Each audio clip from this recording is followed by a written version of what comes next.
Hey everybody, how you doing? It's Adam Roxby here.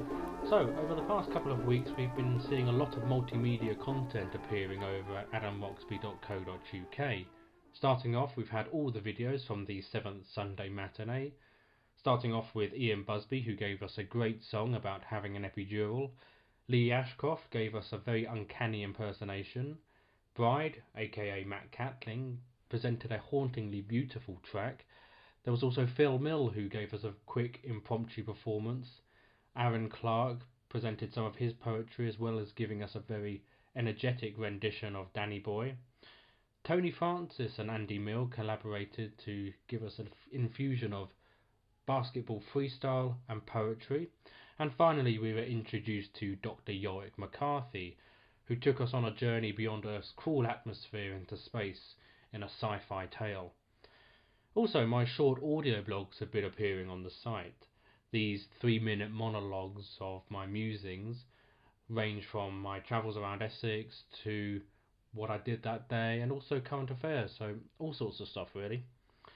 And finally, I've had the release of 2 new podcasts, namely episode 7 of the Student Nursing Times podcast, where we talk about the Francis Report, and the release of the brand new official Friends of the Earth podcast, where we talk about, amongst other things, this new campaign to try and make some of the biggest consumer products out there in a more environmentally friendly way. So with all this multimedia stuff coming out, it got me thinking, not everyone has the time to sit down and watch a video, or perhaps has the internet connection to sit down and listen to a podcast or an audio blog.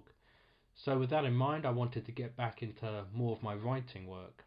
And this also happened to coincide with me going through one of my old memory boxes, and in amongst there you'd find the normal stuff of old photos of yourself and people close to you, but there were some more stranger things that I wanted to share with you.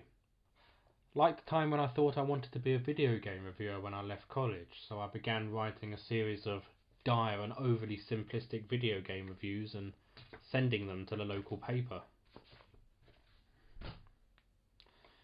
There was also 2 poems that I'd obviously written during my angst-filled days as a secondary school pupil. All too often it seems easier to write about depression and melancholy, whereas addressing all emotions seems to be a talent that I didn't have. There was my final employee performance report from the local computer game shop I used to work in as a sales assistant. I left there to go and try and pursue a career in 3D animation and visual effects up in London.